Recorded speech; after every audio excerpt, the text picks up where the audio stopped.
¿Cómo se trató de establecer la paz luego del fin de la Primera Guerra Mundial? ¿Qué hizo tan difícil aquel acuerdo? ¿Qué alejó a los Estados Unidos de su propio tratado? Porque hay muchas preguntas por resolver, acompáñenme a historizar. Después del final de la Primera Guerra Mundial, al inicio, los vencedores deseaban llegar a un acuerdo sobre las reparaciones de guerra que deberían pagar las naciones vencidas. Con ese motivo, los líderes de Estados Unidos, Gran Bretaña, Francia e Italia celebraron la Conferencia de Paz de París en 1919, donde se firmó el Tratado de Versalles, que marcó oficialmente el fin de la Primera Guerra Mundial. En el primer momento, Estados Unidos participó en las negociaciones del tratado, pero a la hora de los resultados se negó a ratificarlos y nunca llegó a firmar el tratado oficialmente. También se rehusó a ingresar en la nueva Sociedad de Naciones, y tiempo después no participó activamente en la Conferencia de Génova de 1922, la cual buscaba reorganizar el sistema monetario y financiero internacional. Tampoco respaldó las iniciativas de la Sociedad de Naciones para negociar una tregua arancelaria, y en 1923 y 1930 aumentó los costos de los derechos de importación y no condonó las deudas de sus aliados europeos durante la guerra. ¡Ese no es mi problema, Dios!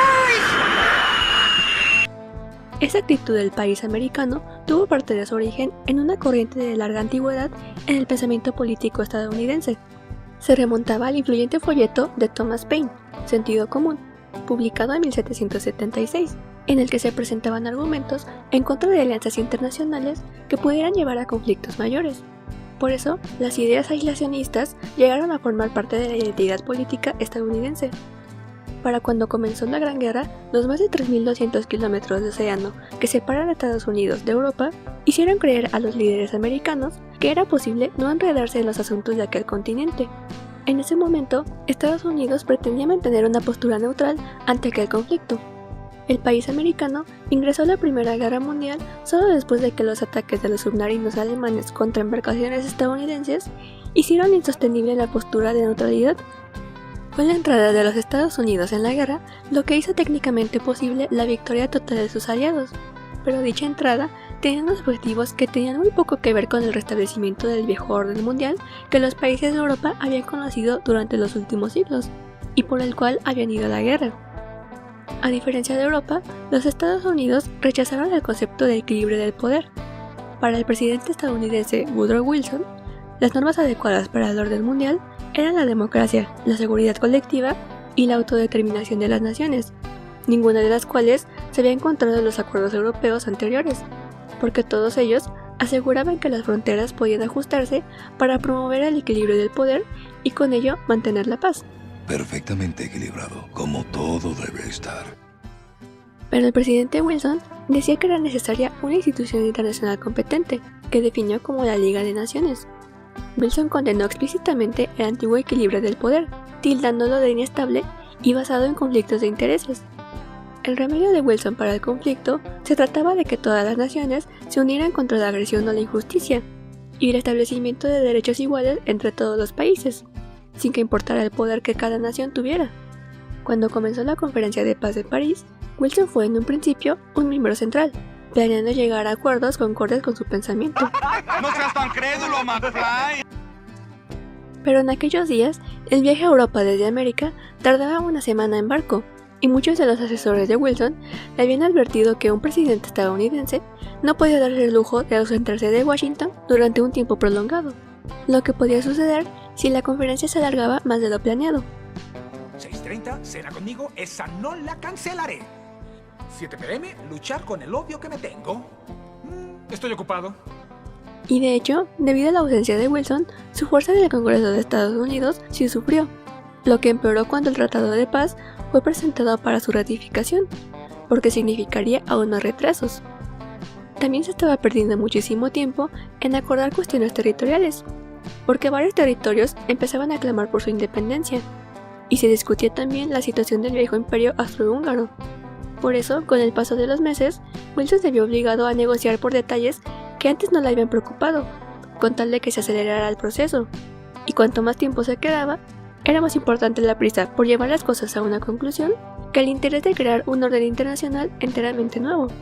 Los acuerdos a los que se estaban llegando iban contra el principio wilsoniano de autodeterminación, y por eso empezaban a entrar en profunda contradicción.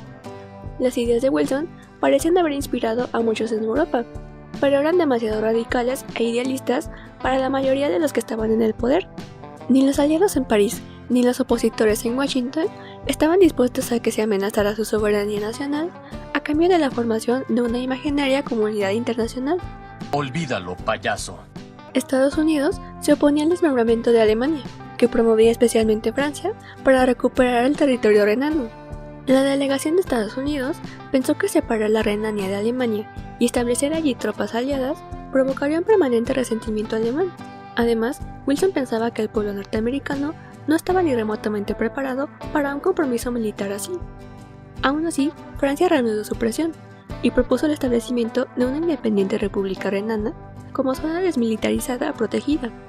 Cuando Estados Unidos y Gran Bretaña se negaron a eso, Francia sugirió que, por lo menos, la Renania quedara separada de Alemania.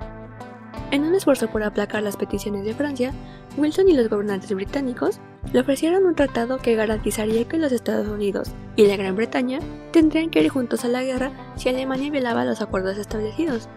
Pero los consejeros de Wilson se opusieron fuertemente a esto, porque se le consideraría como un golpe directo al principio de la seguridad colectiva, de evitar alianzas y equilibrios de poder. Y por su lado, los miembros del Senado de los Estados Unidos tenían también sus propias dudas. A ellos no les preocupaba tanto que se chocara con aquel principio, sino que los europeos estuviesen atrayendo a los Estados Unidos en medio de su red de conflictos. Oye, tranquilo, no te pases de listo conmigo, muchacho. Estados Unidos necesitaba la aprobación del Senado para formar parte del tratado, y al no permitírselo, se dejó a la nación norteamericana fuera de su propia iniciativa. De esa manera, el Tratado de Versalles terminó obedeciendo más al viejo equilibrio del poder, y resultó ser demasiado estricto para ser conciliador. Era punitivo en los ámbitos territorial, económico y militar. Se determinó que Alemania debería entregar un 13% de su territorio de preguerra. Sus fuerzas militares sufrieron restricciones indefinidas. Su autonomía económica estaba limitada, principalmente porque se le prohibió formar una unión aduanera con Austria. Y todo eso condenaba a las naciones a una necesidad de vigilancia y recelo permanente contra una Alemania castigada, ya que se le consideró como la única culpable de aquel conflicto, obligándola a reparar todos los daños. En Versalles también se negó a las potencias en ascenso un lugar en la mesa de negociaciones, no incluyendo así a las dos naciones más fuertes de Europa, Alemania y Rusia. Las negociaciones de paz luego de la Gran Guerra, que se prolongaron por 6 meses, estuvieron llenas de opiniones contradictorias, que llevaron a los desacuerdos que dificultaron el establecimiento de un orden internacional que pudiera evitar conflictos por un mayor tiempo. Estoy feliz y enojado. Después de eso, Estados Unidos le dio la espalda al continente europeo, no solo con el establecimiento de nuevos aranceles, sino también con la adopción de leyes migratorias muy restrictivas. Y solamente tiempo después, firmó con Alemania, Austria y Hungría tratados de paz por separado en 1921. Gracias por ver el video de hoy. Los espero en la próxima ocasión para seguir respondiendo más preguntas históricas. ¡Chao!